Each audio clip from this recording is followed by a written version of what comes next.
great debate. I've asked our cast to leave their weapons inside, so all they have is their fists and their brains to do this debate. Let me introduce everybody. Starting to my right is Dr. Rex Jung. He's an assistant professor of neurosurgery at the University of New Mexico and a practicing clinical neuropsychologist in Albuquerque. He studies both brain disease and what the brain does well, a field of research known as positive neuroscience. His research is designed to relate behavioral measures, including intelligence, personality, and creativity, to brain function and structure in healthy, in neurological, and in psychiatric subjects. Next to him is David Shenk, an award-winning and national best-selling author of 6 books, including Data Smog and The Immortal Gain. His most recent book, The Genius in All of Us, New Insights into Genetics, Talent, and IQ, was welcomed as deeply interesting and important by the New York Times. He's also contributed to National Geographic, Slate, the New York Times, Harper's, and the American Scholar. Next to him, Dr. Scott Barry Kaufman is a cognitive psychologist investigating the development of intelligence and creativity. In his latest book, Ungifted, Intelligence Redefined, he presents a holistic approach to achievement that takes into account each person's ability, engagement, and personal goals. He's co-founder of The Creativity Post, and he writes the blog Beautiful Minds for Scientific American Mind. And next to him, Dr. Zach Hambrick is professor in the Department of Psychology at Michigan State University and associate editor of the Journal of Experimental Psychology. Dr. Hambrick's research focuses on individual differences in human performance, and in particular, the role of training history and basic abilities in expertise. He's written about his research for the New York Times and for the Huffington Post. So as you can see, we have a really wonderful expert panel, and I think to get started, we should really talk about what are we talking about. Let's define genius. What do you all say as to what it really means? David? Go ahead. Oh, me? Oh, sorry. You wrote the book. You wrote the book, yes. Yeah, So there's a genius in everyone here. So. and yet I don't like to use the word. It's interesting. Well, since you mentioned the book, I will say that the book is not intended to say that we can all necessarily even become a genius. It's actually an inside reference to a new way to think about the human genome, actually, and how we're all designed, which it turns out is built to adapt.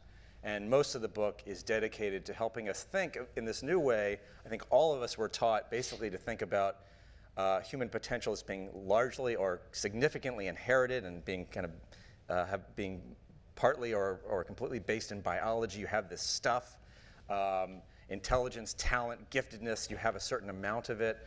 And what my book is about is, and I think we're going to be talking about, I think a lot of science is pointing in this direction clearly, is that instead of thinking about it as stuff, it's more appropriate to think about it as a process. So I guess I would answer the question, what is genius, as saying that it's a collection of skills, obviously people hitting the very heights of their domain, and that at the same time it's a process, because it's not something that someone has, it's something that someone is doing at some point in their lives. Does anyone want to add, disagree? The title of my book was Ungifted, so I'm much better at defining ungenius than I am at genius. I know a lot more about that. So genius is a label like all these other things that we put on. We don't tend to think of people as geniuses unless they do some remarkable achievement, right? So then we confer. It's something we confer on people, and if their reputation lasts throughout the generations, then we become more and more convinced through the generations that person is a genius. But I think that probably something right off the bat, to be congenial, something we probably both agree on, and everyone here probably agree on, is that genius is a developmental process. That like Michael Jordan didn't pop out dunking a free throw from dunking a basketball from the free throw line. It's something that develops, but it is something we confer on high achievements that radically transform a domain. So you wouldn't necessarily say it's different from high-level expertise, from innovation, or would you? So I guess I would, since it's supposed to be a debate, I'll. Yeah, go for it. I don't have a book, so I guess that the lowest end of the spectrum. So I don't either. So. Okay, good. But genius, as classically kind of defined, is supposed to be, really exceedingly rare aptitude, ability, that 1 in a million type of individual that you see out in the world. So you bring up Michael Jordan. Not everyone's Michael Jordan. That is a 1 in a million phenomenon, one of my basketball heroes that you really aspire to be. And then how do you get there? Is it a combination of these different cognitive processes? Is intelligence involved? Is creativity involved? Is talent involved? To what degree? And I think being able to start to parse this into different components, I think, is important as scientists. But it's still, at the end of the day, I think, is an exceedingly rare phenomenon that we would like to make more common, but that the term genius is something special.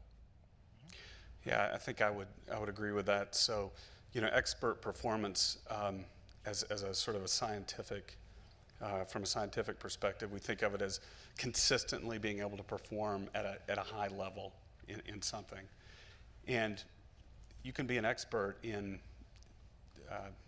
most anything, from driving a car to flying an airplane or shooting a basketball. But genius is, I think, typically expertise is a component of an ingredient of genius. But genius is something that we think of beyond mere expertise. Mm-hmm.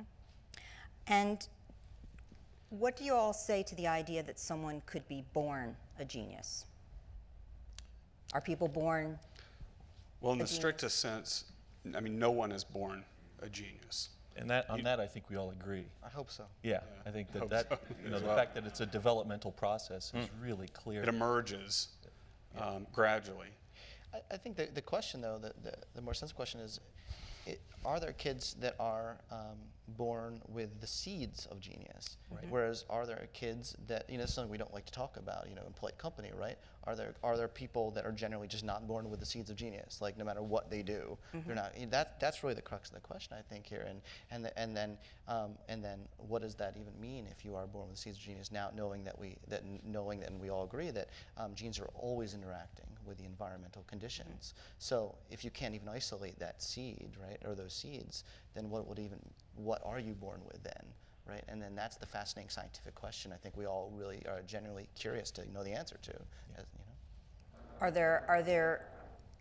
Do any of you do work that points us in a direction of, yes, some people are born with those seeds, some people really don't have the potential? Yeah. Well, we know that basic abilities, personality characteristics, we know that they're substantially heritable, meaning that variation across people in these characteristics is influenced by genetic factors.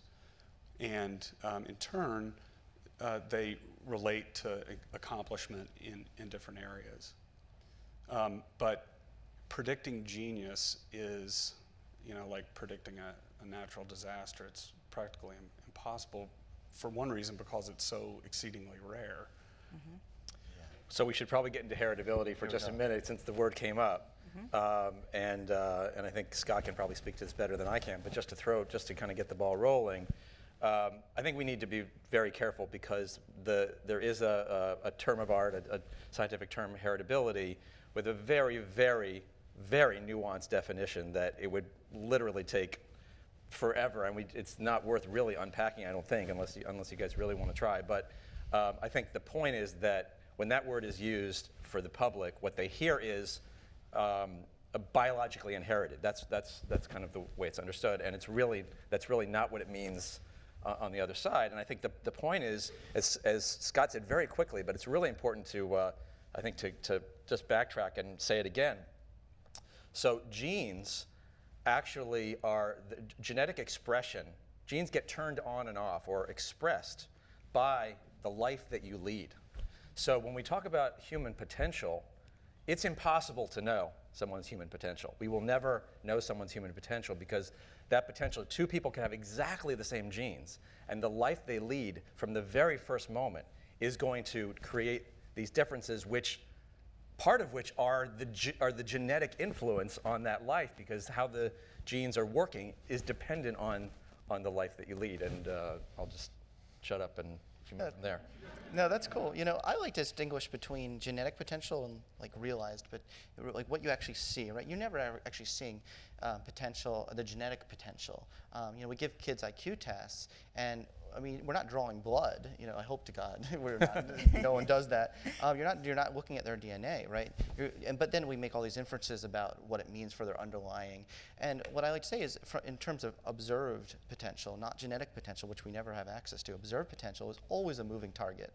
And this is just a point you just said. It's always a moving target based on how engaged are you, and based on things like practicing, and based on your other characteristics and things that cause you to be fascinated with certain things in the world. I think genes do influence our motivation in a lot of ways for things, right? There are a lot of things that I'm attracted to. A lot of, someone else might be more attracted with numbers, right? So they play with numbers their whole childhood, right? And then they develop these extraordinary skills for numbers. But I think it's possible there is a genetic component there but what is it doing? It's indirectly influencing talent, not directly.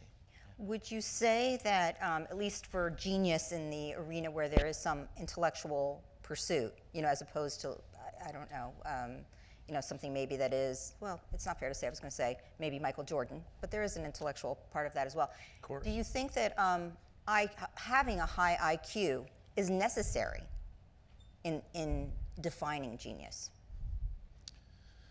Depends on the field. Yeah. Yeah.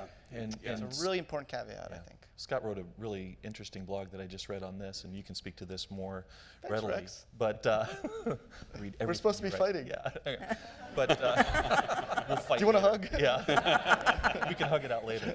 But it does depend on the domain, and IQ rarely falls in the below average range across these domains, with mathematicians having very high IQs. I think the range was 120 to 140 or something like that in mathematic prodigy is what you were writing about. Musical prodigies, a little bit lower, maybe 110 to 130. Artistic prodigies, maybe 100 to 120. So intelligence is in there someplace, and we don't know what the relationship precisely is.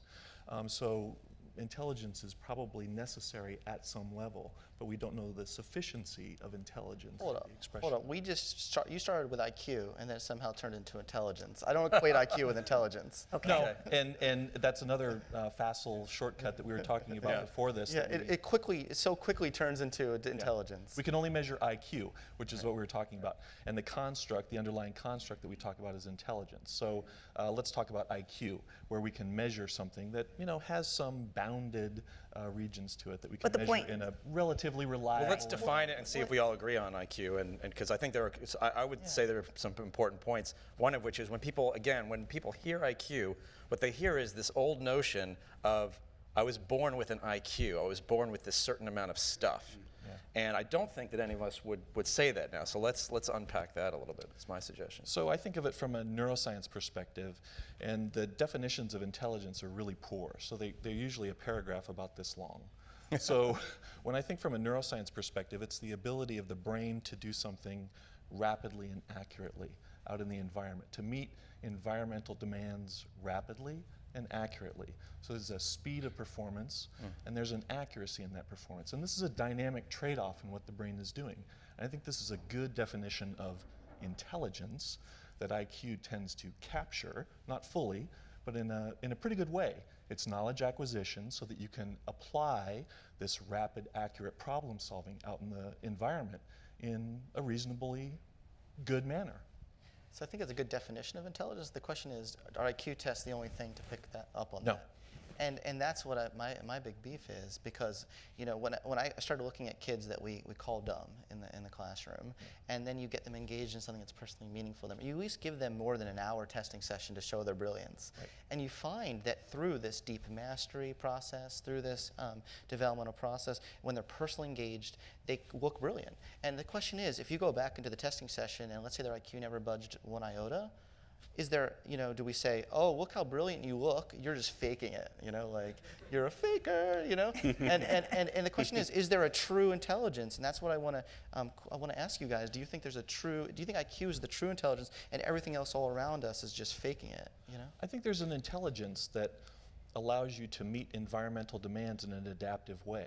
And so if you have a child that's in the wrong environment, they're going to look dumb because they're not able to meet the environmental demands in a rapid and accurate way. If you put them in the right environment, you put them in a different environment, you might find a way for them to meet the environmental demands in a rapid and accurate way so that their brain can show intelligence, by my definition.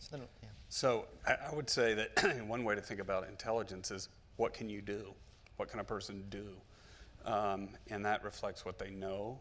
It reflects their ability to reason on the spot, to solve novel problems.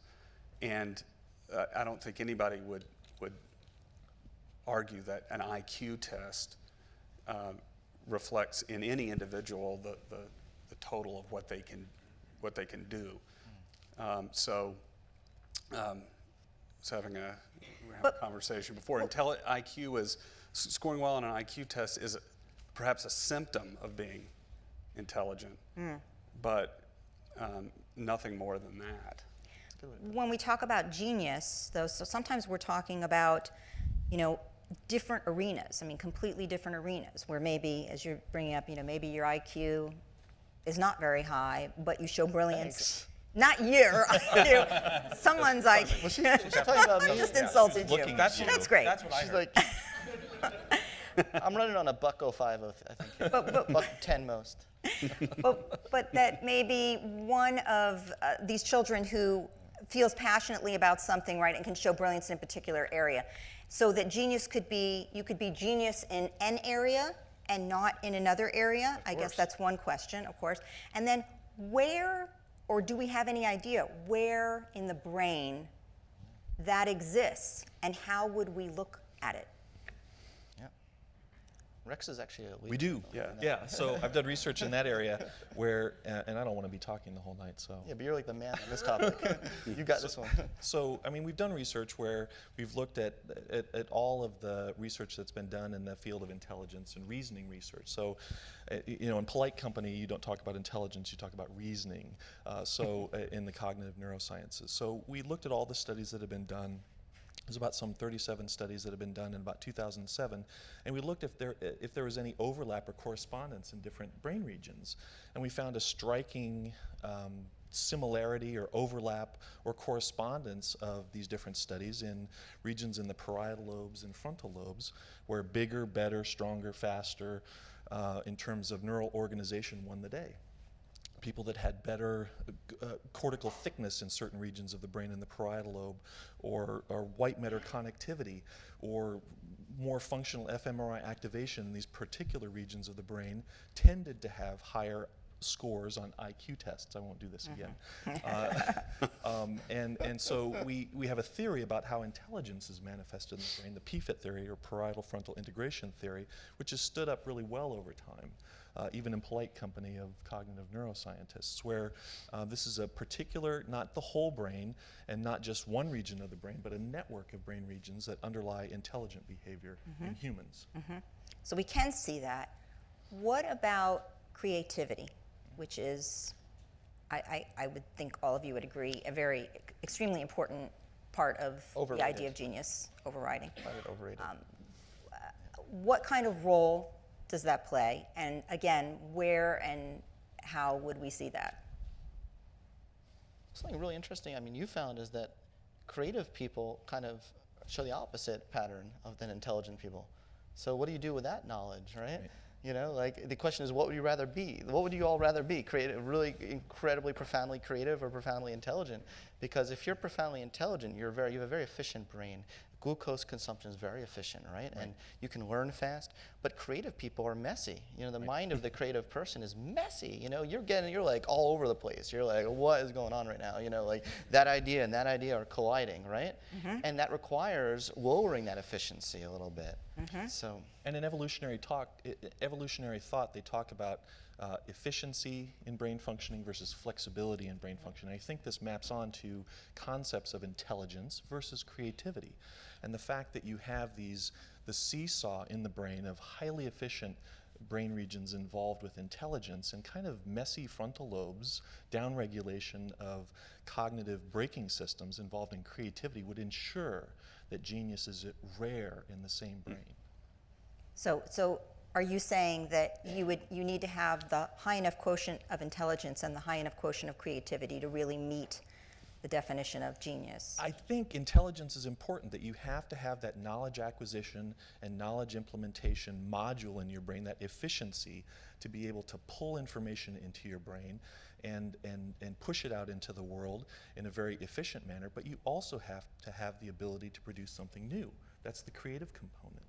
And I'm looking at it from I'm not a geneticist, I'm looking at it from a neuroscience perspective, and I think that this genius thing, this very rare genius thing that we're talking about, is the dynamic interplay of those two, plus maybe some talent, some specific talent in an area that you might want to cultivate and do some, develop experience over time. But these three things, I think, would be exceedingly important to develop a skill to the highest level of performance. Let's wait 1 second before we unpack talent, because I want to go back to my one note so far, which is when we're talking about the brain, I also want to bring that into the context of process, right? Because everyone here has heard of neuroplasticity, but you need to realize, if you don't, the brain is constantly changing shape based on your experience. Right now, you are making connections and strengthening other connections, and other connections are weakening based on the experience we're all having in this room. And we are becoming different people moment by moment, and that is a process, and that's one of the beauties of humanity. So when we talk about the brain, and I don't think you'll disagree with this, but please, if you disagree with part of it, please say so. When we talk about the brain, it's important to realize that we're not talking about a static thing that your brain is and will always be. It's a state. It's a snapshot. Yeah, and this is very important. This is something that we've only come to realize in the last, maybe decade of neuroscience. We used to think that it was a static thing, that you had a certain number of neurons, and then that was it.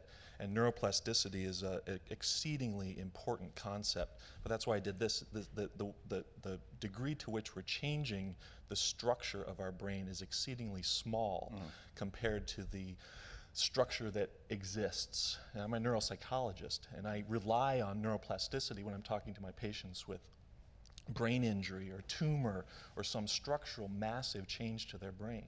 And I rely on neuroplasticity to give them hope for a better future.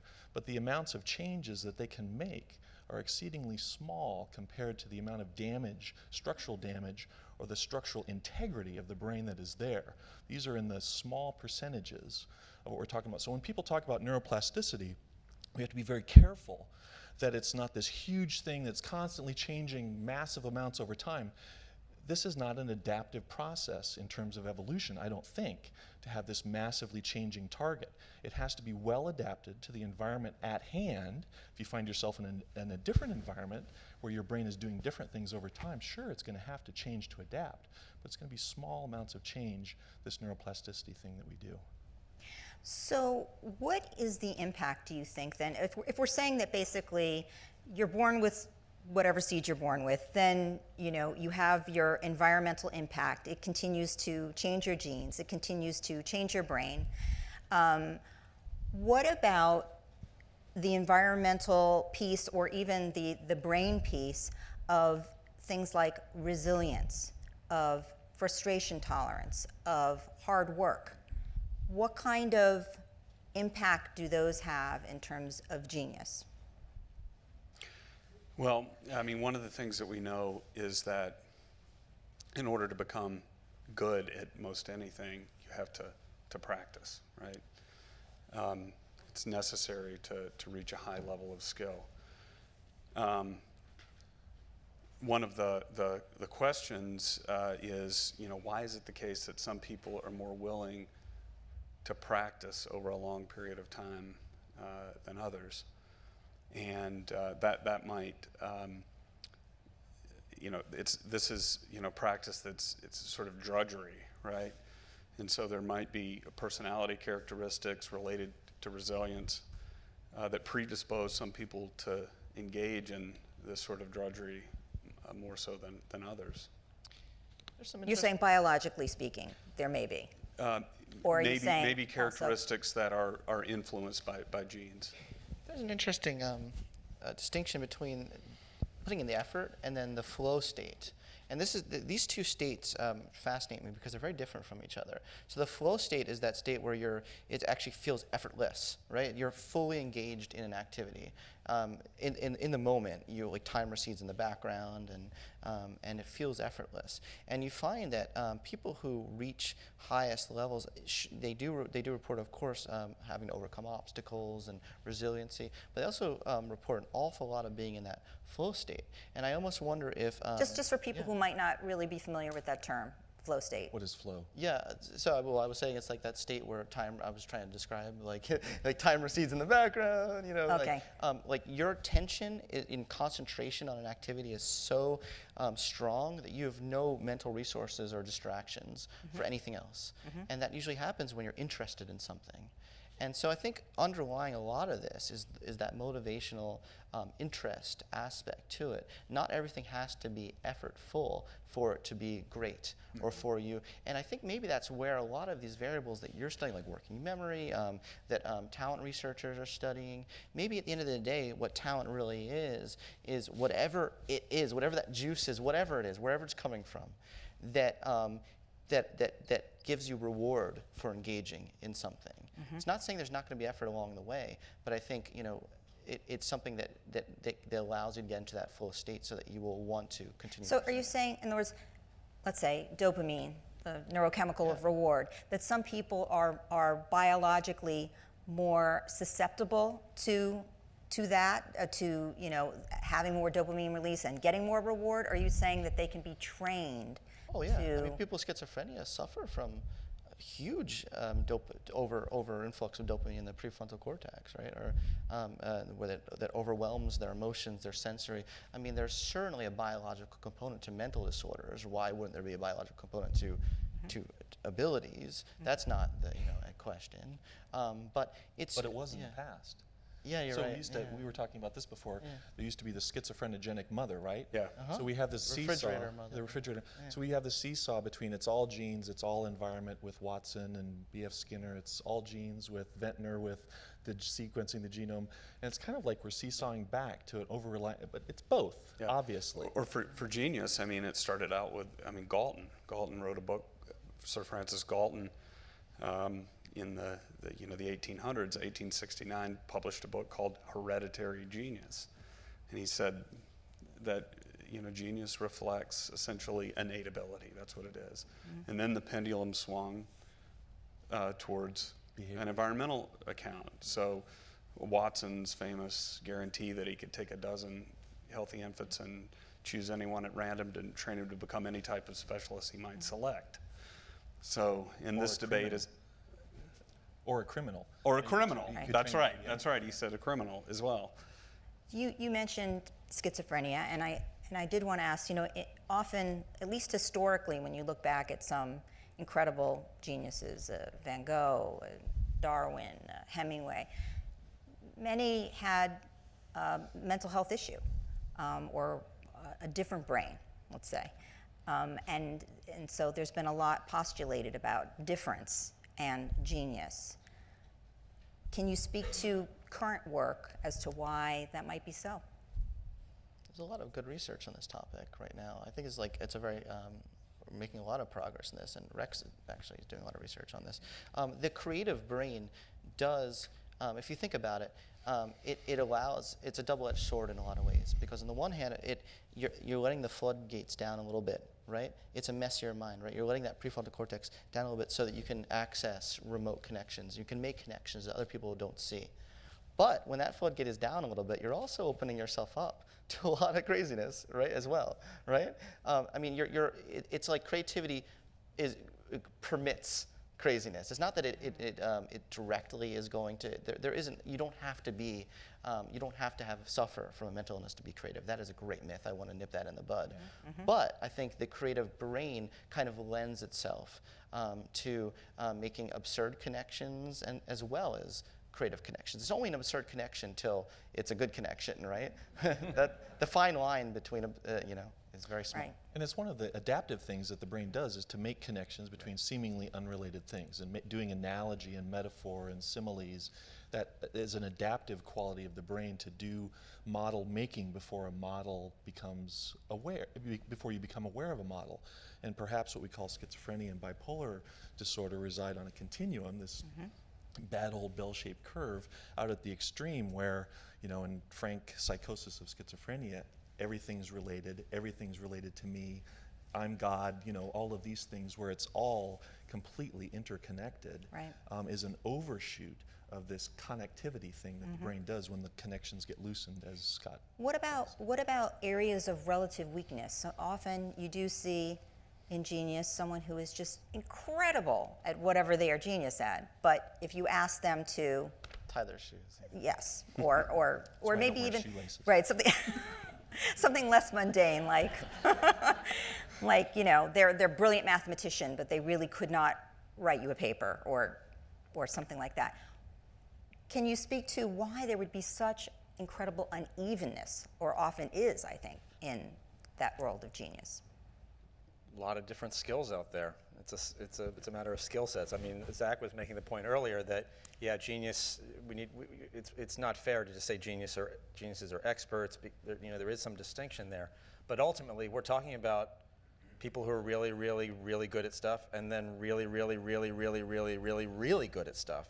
And there's lots of different things to be good at. And I think we've already talked about how being great at dunking the basketball isn't just like a matter of having a great arm and being able to jump great. There's lots of different types of intelligence that go into that. There's obviously resilience that goes into the determination to practice. So there's lots of different things going on there to in that soup to get to that process, to get to that high state. But still, in the end, it's a set of skills that Michael Jordan has, or at least had. They're maybe atrophying now, but.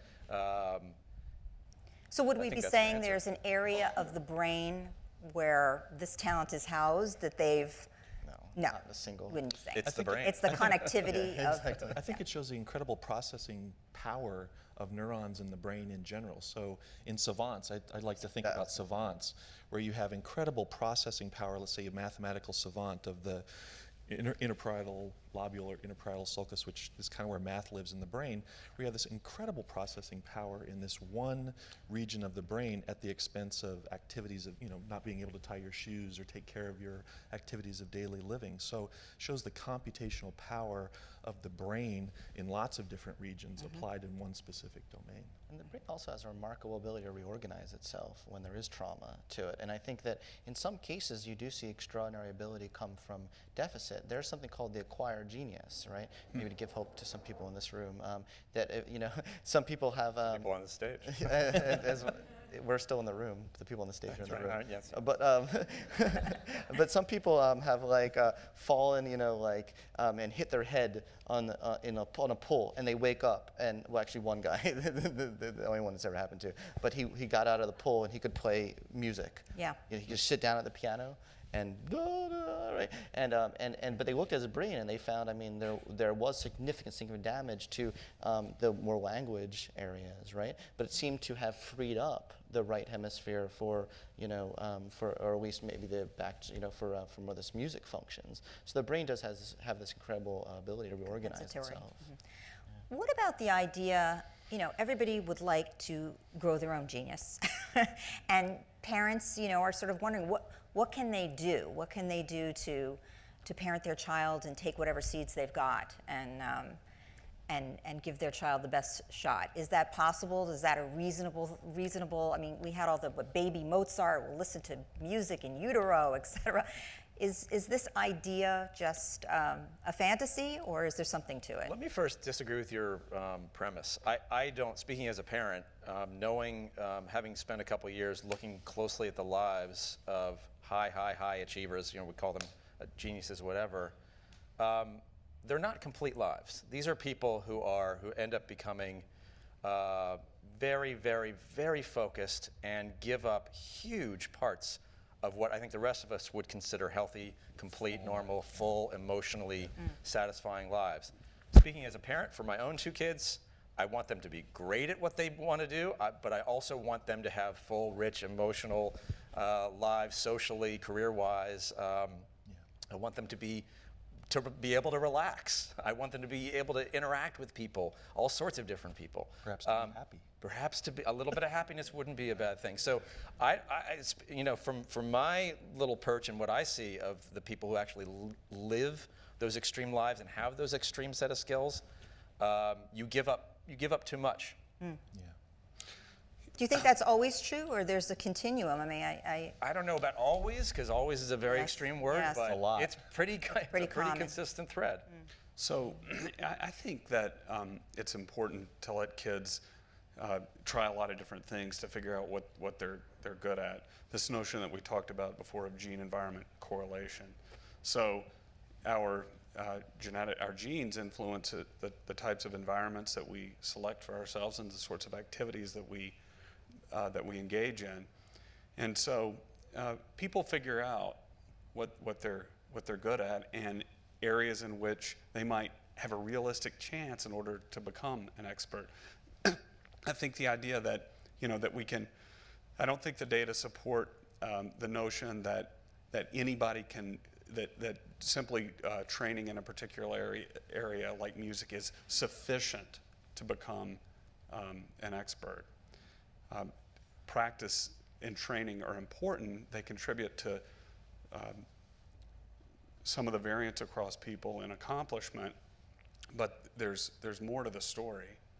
So this sort of unthinking view that anybody can become anything they want with 10,000 hours of practice, as Gladwell famously proposed. As parents, should we ever wrote. tell our child to be realistic, though? That's the question. I think that a lot of what you're saying is theoretically true, but from a practical point of view, I have a gut-wrenching, negative reaction when people say to be realistic, because my whole early childhood, I was in special education, and everything that I said that I wanted to be and do in life, guidance counselors would say be realistic. Every single thing I said, and if I took that seriously, no way I would be on the stage right now, right? No way. I wasn't supposed to graduate high school. So I feel like there are organizations out there that kind of get at it I'm saying from a practical point of view, at it a different way. So there's this group I work with called the Future Project, where they try to take every child's dream seriously. They don't make you take an IQ test to say whether or not you're allowed to have a dream or not, right? It's not like if you're below a certain cutoff, it's like no dream for you, right? So, every child says, this is my dream. And some of these kids' dreams are like, I want to cure world hunger, right? Who are we to say be realistic, right? Who are we to say that, And so what you do is you pair them up with a dream director who pairs them up with a mentor. And every small step that child takes, even if they don't cure, or even if they don't get into the MBA, whatever, there's so much that can be learned from that process. There's so much that I think we should have more of a go attitude as parents and educators than a, let's see what the data says sort of thing. Even though I think as scientists, wearing the scientist hat, I'm interested in all these theoretical debates and everything, but then I put on like a educator hat, and sometimes they conflict with each other. so you're What do you bringing. think? I think for me, the problem is probably more when the parents sort of dictate what the kid's passion is going to be. No, of course. That doesn't work. And that doesn't work, and particularly when it's based on sort of a naive view of what's necessary to become an expert. Yeah, and that's why we need to listen to child's passions, not tell them what their passions Right. are. So I agree with you on that. Yeah, absolutely. Our current system, however, on the one hand, I guess you could say it might allow for you to try many, many things, but it also asks you to be proficient, essentially, at everything in a certain kind of way, you know, to move ahead, let's say.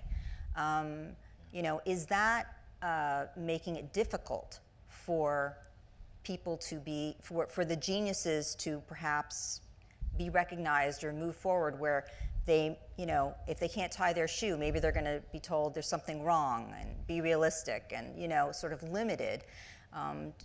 Is our current setup, which says, you know, study every subject, you know, if you want to go to the best school, get the best grade in every subject, are we missing some by not allowing them to be really follow a passion and be proficient at something, but maybe let other things go? Yes. Yeah, and I think we're all talking. I think there, you know, some of these predisposing talents can be identified. The brain will find the environment that it's perhaps best suited to, and if you keep the funnel open at the front end and gradually narrow it to where this flow thing is happening towards the end of it, I think that's a better process than, you know, keeping the funnel either completely open all the way through or closing it too early. Right. But being able to allow one's innate, if you will, talents. Oh no, you didn't. Oh, no, not me. But I mean, individual differences, let's say, to be expressed in an adequate match or in an idealized match to behavioral demands, let's put it that way. So individual differences can be well matched or well suited to environmental demands and meshed up so that the brain just grooves on that. The dopamine's flowing, the flow thing is happening, and this funneling can happen in a more natural way. I mean, I agree along with those, that. Oh, sorry. sorry. Along those same lines, As long as I stay away from the jargon. how important is daydreaming to, you know, innovation, to coming up with the genius idea, et cetera? And if it is, you know, is our current educational system really gearing toward, you know, along the same lines, really gearing toward that, allowing time for the daydreaming, for the thought, the inspiration? No. I don't want to be the one that talks all the time, but this is something when I give talks that I really remember. The most important class when I was growing up was recess. And it was because you go out and you try different things and you make mistakes and you skin your knees. This is the flexibility part of what your brain does. I mean, you're doing knowledge acquisition, but you have to have that novelty generator going at some point in your day. And if it's all stuffing knowledge, you have to have knowledge in your brain. You have to put stuff in there, raw materials. But if it's all that at the expense of the novelty generator, the flexibility thing that our brain does, I think that's a great loss. Is our concepts like inspiration and the capacity to daydream, is there biology, you know, sort of given biology involved? Or, you know, can that also be nurtured, taught, changed, your capacity for that? You have to create the conditions for inspiration to be optimal. And for inspiration to be optimal, it requires like positive emotions. It requires giving a child a sense of there's a future for them, right? And identifying things to their self. The problem is in our educational culture where we don't allow personal reflection on the material or this daydreaming process, you're not giving that child time to reflect at all on why this information is meaningful to them. Why should they care? Why should they try to study it? You're robbing them of that opportunity. I want to make sure that we get to ask a few audience questions here. So we'll move on to these. Do you need to be recognized to be a genius? Do others need to identify your intelligence to make you qualified as a genius? Well, that shows the subjectivity of the word genius. There can be people doing extraordinary work who never get recognized in their lifetime.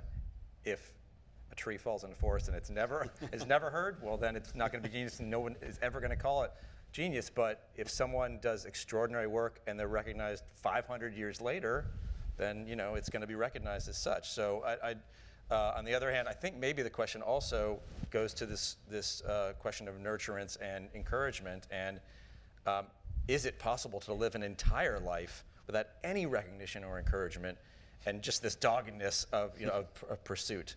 I think it depends on the personality very much.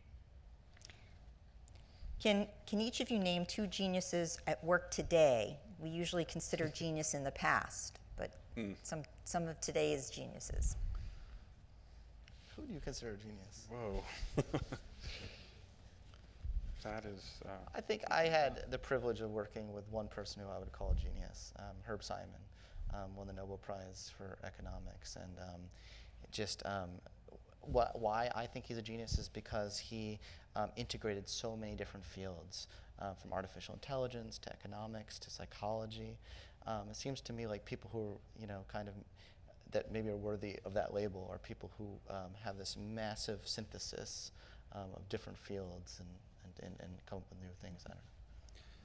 I guess I feel like I am lucky to interact with really extraordinary people who do extraordinary things all the time, and I think so-called ordinary people can say extraordinary things and have extraordinary thoughts, and I think that there's something unhealthy about this kind of continued obsession, not to bite the hand that brought me to this stage, but this idea that there are the geniuses and then there are the rest of us, and let's identify this group and let's figure out why we're all different from that group. No, there are extraordinary things that happen in our lives, and a 5-year-old can say an amazing thing, very, very profound, that can change the lives of everyone in the room around that person. So I mean, that's happened to me. I don't mean I was the 5-year-old. I mean I was someone in the room. So I think, do we all? And I think everyone has experienced. I hope in a room where something extraordinary happens. And the question is, are we attuned enough to recognize it and to open our own lives to be influenced by it? I think that's the more interesting question. But does that change the meaning of the word genius then? Yes. Of course it does. It's yeah. tricky because it's like, if genius is by definition something extraordinary, rare, if we start defining genius as those instances you just mentioned, Extraordinarily common. Big G and little g genius, right? Right. Maybe. And there's a concept of near genius, which I think most of us have experienced, where you're having that really great day and it's like, that's a great idea I just had. But then you try to do it the next day and it's like, God, I need another cup of coffee. That kind of flash of insight, or that flash of where everything is clicking, your talents and your creativity and perhaps your intelligence are all clicking on the same cylinder, and that's perhaps going on in the 5-year-old. This is what the human brain does. And I think it's appropriate to keep genius perhaps separate at the end of a continuum that we need to understand. It's not an either-or proposition, but it tells us something very important about how the brain works, about how genes work, about how behavior works, and how we can influence the rest of us, our poor saps, down at this end of the spectrum. But if we make it something that's exceedingly common, we won't be able to bring up the rest of us, poor saps, and to cultivate that without understanding how it is manifested at its extreme, I think. It's sort of telling that in terms of we can't even quite settle on what genius is. No one has answered the question yet. You came up with one genius, and I haven't come up with my two, and you. And so actually, it's your hard genius, one thing. It's hard to say. It's because it's either exceedingly common or exceedingly rare. Right. So you had a That's very, right. you had a That's very, right. you had a very rare person. You had a very, common. It also example. puts a lot of pressure on people. Every day I see a new person whose IQ is higher than Einstein's. The Huffington Post article, like Little Mary's the next genius. It actually puts a lot of pressure on these kids, right, to put that label on them, to live up to that. And in fact, Einstein's IQ was not that high. Well, he never took an IQ test. But they estimate that it was in the mid 120s. Really? Based on his. They estimate it. Well, you can estimate intelligence by taking an IQ test, right? So you can estimate IQ by looking at behavior. You can go the other direction too. But one thing that Einstein and actually your economists have in common is another. It's not an audience question, but another question I do have, which is, can ideas that are bubbling up within a culture from many people, from the culture, that are then brought together, let's say, and the new ideas produced, or the synthesis of these ideas are produced by one person, is that the genius of their brain, or is that really sort of the genius of the cult? The right time, the right moment, can that produce genius? The zeitgeist. Yes. I think absolutely. I mean, culture is an integral part of everything we're talking about. And when we talk about culture, it's not just like the culture of Silicon Valley. It can be the culture of a block, the culture of a family. There's microcultures and there's cultures that spread out, and they all influence who we become from the moment we're born. So, of course, it's all a process. It's all influential. If IQ tests don't measure genius, how can we really measure intelligence? Is intelligence measurable? Is intelligence genius? There's like an extra leap in that question. Yeah, we haven't assuming equated is genius. intelligence with genius, first of all. That's a good point. IQ is highly measurable, reliably and validly in terms of its. IQ can change, though. And IQ can change within a range. And as you, I mean, this is all really well known in the IQ field, but it gets more and more accurate in terms of its predictive ability for future IQ tests as you get older and older. Okay, so I don't think we can, We've- to we've answer all- that person's question, though, yeah. I don't think we can measure potential for genius ever, With an IQ test. and especially with an IQ test. Yeah. Or really probably with anything. Anything. Because, I mean, genius reflects so many variables, both characteristics of the person and also characteristics of their environment. And so I think that it's for all intents and purposes impossible to predict genius. I disagree. Okay, perfect. thank God, because we're going to be done soon, and it's like our first disagreement. Go. Well, I mean, so we've kind of reified genius now inappropriately. So let's Okay. substitute schizophrenia for genius. Okay. Schizophrenia is so complex a disease, so multi-determined. There's genetic and Right. environmental influences. We'll never understand and cure schizophrenia based on what you just said. If you just substitute schizophrenia for genius, Yeah. I think that these things are decomposable into bits and pieces that scientists can start to take at and nip at in a concerted way. Well, maybe if we could settle on what genius is, then I would agree with you. Well, I think it's three things. Okay. It's some level of intelligence that appears to be perhaps necessary, not sufficient to ensure its success. It's a high-ish, but not super high level of intelligence. Around 120 seems to be, kind of the sweet spot. It's a certain amount of creativity that is important for its manifestation. You have to be able to put together ideas in novel and useful ways that people haven't ever seen before. And it's certainly the manifestation of talent in some given area, whether these are genetically predisposed or environmentally constrained. That's a false dichotomy. They obviously are both intertwined together. It's an enormously complex problem, but it is decomposable from a scientific perspective, or So all you're- is lost. Those are all like the potential for a genius accomplishment, as opposed to saying that it's someone who has done something Right. that has been recognized, that has changed Is genius who you the are course or of what humanity you do? in some way. That's the question. Is Yes. genius who you are or what you do? You seem to think it's who you are. No, I'm saying yes, it's both, Oh, you're saying obviously. yes, it's both. But also the 120 IQ cutoff thing is hugely variable by field. Like I've done research finding like in the arts fields, there is literally no as low as you can go. You can go very low. 70? And 60? I guess 70's in the normal Yeah, range? so 60. You look at some savants with an IQ of 60 who do remarkable things in the artistic domain. In the artistic, I worked with, you wrote about Alonzo Clemens in your book. I worked with him in Colorado. Yeah. He would be kind of not a genius, but certainly a savant, a highly talented individual. There's this incredible thing that's going on in his brain.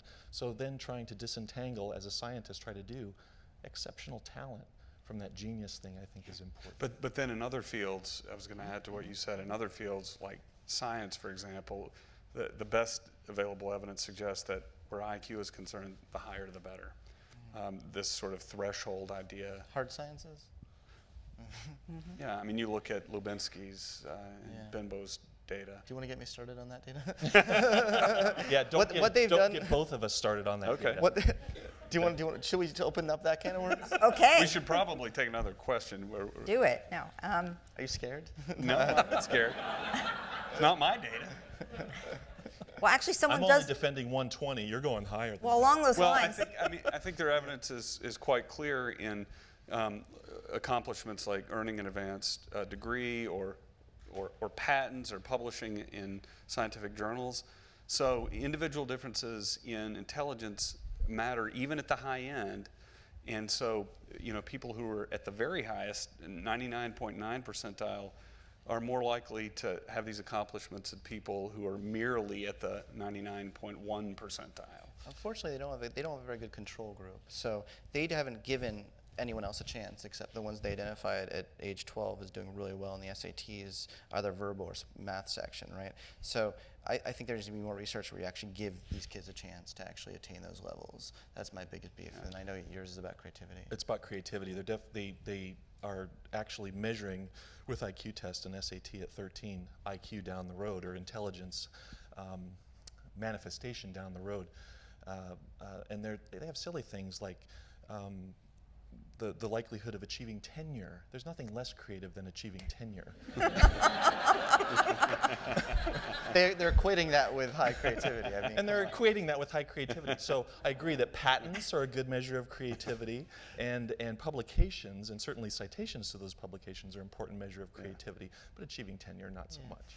and if you want a PhD, I mean, you have to do well on these standardized tests to get to the standardized next tests. level. Yeah. So why are we like, oh, look at our brilliant finding. We find that IQ correlates with PhD attainment. I mean, if you're not good at these tests, you're not going to get to that level, right? Yeah, but they're finding that that even in Within this, that small band. Yeah, within that small band. That, Someone gets more PhDs than someone else. They're more likely to get advanced degrees. They're more likely to work for a Fortune 500 company. there's and so they get much this more both to this. prospective data and retrospective data. Their By the way, I do incomes- think they have some good data. Like I think Yeah. Babinski's a terrific scientist, I want to say. But there's so much more to life than getting PhDs. You know, there's so much more to life.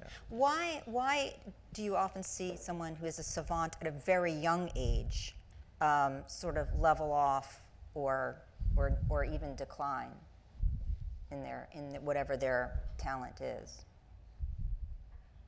Some just burn out. I mean, often with someone who is doing something extraordinary, they sort of just continue to blossom in a certain kind of way. There's probably certain neurological processes that are going on that we're starting to understand how the brain is organized. That myelination happens, and the frontal lobes only complete myelination in the early 40s. But then after that starts a gradual process of demyelination thereafter. So this curvilinear relationship, developmental relationship of myelination and demyelination that may interact with the structural integrity of the brain to do this very high-level savant skill. The connectivity you would imagine that would be involved in pulling that all together would be exceedingly high. So someone who doesn't fit that bill, Albert Einstein, would you all agree he qualifies as a genius? Would I think you he's all? overrated. Overrated. You're a tough Everyone's always customer. like Einstein. Einstein this and Einstein that. Everyone comes up with quotes every day that he never said. Why is on the internet. Why is his work overrated? No, I'm obviously joking. You're being I'm just being okay, good. Thank goodness. So he continued to. So in this idea of demyelinating after 40, he continued to do this incredible work. But not in the hard sciences. So in 1905, his golden year was, I think it was 1905, was when he produced these 5 seminal papers, 2 of which 1908, won, I think it was. 1908, 2 of which won him the Nobel Prize. It's very early on when he was in the patent office, when he was a young man. And he went into leadership roles and writing books and different creative genius type things, but it was in a different realm than the physics that he had that high creative talent. Is it fair to really compare geniuses in the sciences, in the math, in art, in sports, and can we even do that? it may be fair, but it's hard. I like to. I think Michael Jordan is a genius. Yeah. And I think of him and Larry Bird. Larry Bird were kind of, and Magic Johnson, who's another, kind of different era. I'm a little bit older than probably most people out there. But Magic Johnson and Larry Bird went head to head for many years. And Magic Johnson won many more championships and had great success. And Larry Bird was, kind of really hard worker, but was obviously less gifted than Magic Johnson. Now, he may have even worked harder than Magic Johnson. I think about these two putting great amounts of effort into their battle with one another, and this is kind of the prototypical basketball battle, man against man, and Magic Johnson came out on top. But Michael Jordan couldn't like ballet dance very well, or belly dance. I don't know if he was a good belly dancer. The point is, you look at other fields, right? You know, it is domain specific. Genius is, you know, we can't really compare genius, the very same characteristics across all different fields. I wrote an article called "Could Michael Jackson Have Created Twitter?" And if you do it, that's the title of the article. Well, tweeting about it. I know. Oh, that's Justin Bieber. And if you do a really strong analysis of him, he was just perfectly suited in every way for exactly what he did, even down to the minute, specific form of music expression. So would he have been able to play in a symphony orchestra? I argue probably not. You know, so it gets down. You know, genius probably. It gets down to the most minute level of like the perfect package of combination of characteristics. That's why I think it's so rare. At the big G level, because I think there's a little G level. At the big G level, do we have any reason to believe that it is getting more common? Dean Keith Simonton says it's getting less common and maybe extinct in the sciences. I would like to disagree with him. I mean, from an evolutionary perspective, why would that, does that make any sense that it would become less common or become extinct? It really doesn't, but he's making observations. Mhm. Yeah. Mm-hmm. So, to conclude, I guess we haven't been able to agree on exactly what it is or whether we like the word at all. But what about, is it ever fair to say, I guess, that someone has reached their potential?